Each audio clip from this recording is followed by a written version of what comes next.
ඕකේ. දැන් වාට පුළුවන්ද ශ්‍රී ලංකා කොඩියද? බලමු try එකක් තියන්න. තනියෙන් ඈ මගේ උදව් ගන්න බෑ. හරි. හදන්න කොට ගන්න. ටයිම් එකක් දෙන්න. වෙලායි හොඳයි. වෙලා ගියර ගමන්නේ. අපි බලමු වට පළවෙනි පාරට තනියෙන් හදද්දි කොච්චර වෙලාවක් කරනවද කියලා. තනියෙන් හදද්දි. දැන් පොඩි වෙලාවනේ තියෙන්නේ දැන් පාදන්න කියලා දුන්නා. කීපව තාම අලන් කියලා දීලා දෙනවා. ඔව්. try කරලා බලන්න.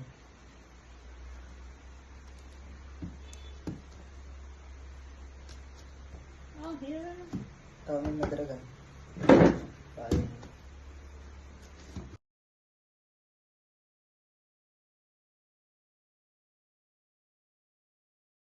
හරි.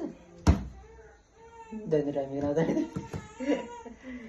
හරිද හදලා? හරියට හදලා? හොඳයි. කොච්චර වෙලාද ගියේ? විනාඩි 5යි තප්පර 47යි ආවා. ඇති අපේ ඇති ඈ. විනාඩි 5යි තප්පර 47යි කියන්නේ. හොඳයි. ටීචර් හොඳයිද? ටීචර් හොඳයි. හරි good bye.